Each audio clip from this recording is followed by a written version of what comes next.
Hey loves, welcome back to my bathroom again. I just got home from work, so I thought I'd come on and talk to you guys for a little bit and give you some updates and do a story time.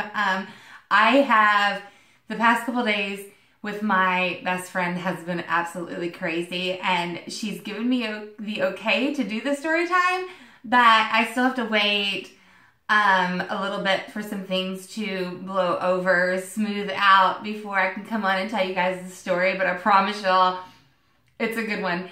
And when she's telling me, I'm thinking it's going somewhere else, and it totally took a left turn, a really, really wrong left turn. But I can't wait to tell you guys about that one. But today I thought I'd come on and tell y'all about the time that I was arrested. When people meet me, everybody's all like, "Oh, you're so sweet, look at you, you're such a goody-goody." No, I'm not. I promise. I used to get into a lot of shit when I was younger, and I'm going to tell you guys all about it, and I really can't wait to tell you guys all about it. But this was the first and only time that I was ever arrested, like put in the back of the cop car, taken to the police station for real. So I'm gonna, I want to say we were 14, fixing to be 15, and this is me and my best friend Carrie when we were in, this was freshman year of high school. And the skating rink down the street from my house does these like they would do these lock-in like all-night skates where you would go, I guess, around 8 o'clock at night to the skating rink, and then you're going to stay there till 8 o'clock in the morning.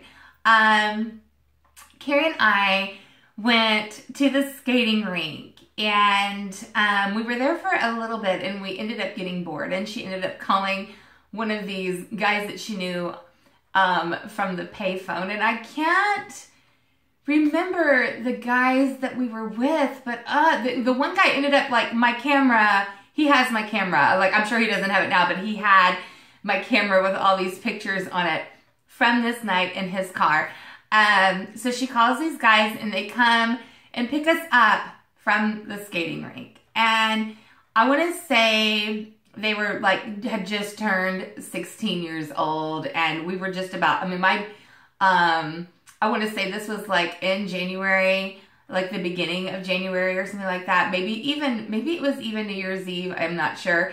But, I know shortly after, just a few weeks later was my birthday, and I was turning 15, and if it weren't for my birthday coming, I'd probably still be grounded from this event and this stunt that I pulled. So the guys come, and they pick us up from the skating rink, and they drive us to Galveston. And now, where I live, Galveston is probably, even if there's no traffic, it's a good 45 minutes to an hour drive. So we get down there, and we go down onto the beach. There's like a seawall, and then there's like little ways you can get down onto the different beaches. And we got down onto the beach, and we were parked on the beach, and we were all just really hanging out. I promise you, at this point in my life, I had just gone through something pretty traumatic. So I wasn't trying to be sexually active at this time or anything like that. I was just having fun. So we're with these guys, and it looks really, really bad, you know, being on the beach, 2 girls, 2 guys. But I promise it wasn't like that. So we're hanging out. It is very late. It is very dark. And we can see some headlights coming from far down the beach. And I'm a big baby, so I got really scared and freaked out, and I'm like, who is coming? It's going to be a serial killer or something. Let's get in the car and start driving off. So we all got in the car and started driving off further down the beach, and we were just going to make our way off the beach. So we get in the car, and the car that was coming down the beach is like coming hard and fast, and it was so fast down the beach. And I'm like really, really getting nervous at this point. And I'm like, you need to drive away. You need to drive away. So we were like hauling ass through the sand down the beach, trying to find the exit to get back up onto the seawall. And there is all of a sudden bright red and blues behind it. Like they are lighting us up. They've got the spotlights on us and everything. And I was like, I was actually relieved at this point. I'm like, oh, thank God, it's the police. It's not a serial killer. It is not a drug dealer or a gang member or anything gross like that. And I'm just like, the police are here. We're safe. We were not safe. They made us all get out of the car. And they actually had me, I was pretty pissed about this. I remember they had me dump my whole purse out on the hood of their car, and my shit, like lip glosses, whatever, is just like rolling off into the sand. Like I couldn't even find it.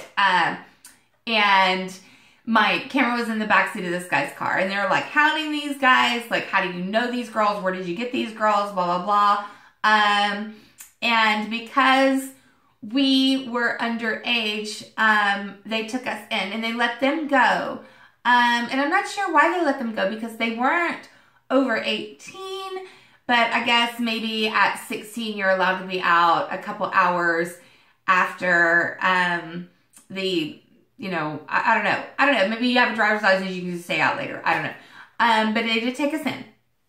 And they put us in the back of the cop car, me and Carrie. And I was freaking out. I'm like, oh my God, like my dad is going to kill me. Well, I have my own phone line. And so when the cops are asking me my information, I gave them my phone number to my bedroom, and I always had my ringer turned off, and I had that, the little phone that had the clear outside that lit up hot pink when it would ring. So I knew that my phone is just like ringing in my dark room. My whole dark room is just like lighting up hot pink, but I had my ringer off. My parents are going to hear that. But they got a hold of her parents. And her dad came down to the police station to pick us up. And I was so just kind of like, well, whatever. Like, it ain't my dad. He's going to drop me off and my parents are going to, you know, figure it out or whatever. So I'm just like riding home. Like, cool. He came and got us. My parents aren't going to know. And we pull up in front of my house. And damn it, Carrie's dad gets out of the truck and walks up to my front door, and I'm like, oh my God, don't knock, I'll go in. So I sneak inside the house and I creep into my parents' bedroom, and at this point I am just like, please, no matter what happens, don't let my mom wake up, because mom keeps it real. Like, dad would yell at me and then he would like give me that look and he'd be like, I'm really disappointed in you. And it would kill me for days. But my mom, oh my gosh, like she's gonna knock the shit out of me if she gets up. Like, I already know. So I'm just like, please don't let my mom wake up. And I'm tiptoeing past the bed and I creep over to my dad's side of the bed. And I'm like, Daddy, get up. And so my dad gets up and he's like, what's going on? And he goes to the door and Carrie's dad is telling him like everything that happened. And, like, I just picked up our kids from the police station. They were down in Galveston with these boys, da da da da da. And I am just like, oh my gosh, my dad is looking at me, and I knew I was in trouble. Well, then my mom gets up and I'm like, shit. My mom is throwing stuff. She's yelling at me and she sends me in a room to go to bed. And then I remember by this time it's like probably 3, 4 in the morning. I remember my mom getting me up the next day at like, I don't know, like early. It was like 7:30 and I was so freaking exhausted. And making me clean all day long. And then I was just like grounded. But they put us in the back of the cop car, took us to the police station. There wasn't like we weren't put in a cell. We were put in like a holding room. So there was like a table and then a broken trash can that had been flipped upside down. And then like all this graffiti, like all over the walls. And we were so hungry. And they had food, and we were like, can we have some of that food? And they're like, hell no, bitches. And I'm like, man. So, it really sucked. And that was my first and only time to ever be arrested, ever go, like, be in a holding cell in the holding room in a police station. And one of the only times the only time I've ever been in the back of a cop car. So that was my first time and only time to get arrested story time, and I hope you guys really liked it. It was just really silly, and we hadn't done anything bad. It was just the curfew violation, but in our parents' eyes, like, I think that they thought we were on the beach, like, having an orgy and all of this, like, I'm sure their worst case, like, they jumped to worst case scenario the whole time. And I don't even try, like, now that it's been over 20 years or whatever, I don't even try to tell my dad, like, what really happened, because I don't even want to I don't even want to bring it up. And he will bring it up every once in a while, you know, the time my daughter got arrested. And it's not the only time I've been in trouble with the police, but it was the only time that I actually got taken to jail. Like, you were sitting in this holding cell, you were not getting out until your parents come and get you. There was no bail involved or anything like that. They did just have to come get us. But it was really, really crazy, and I was grounded for forever. And then our parents were like, no, you can't hang out anymore.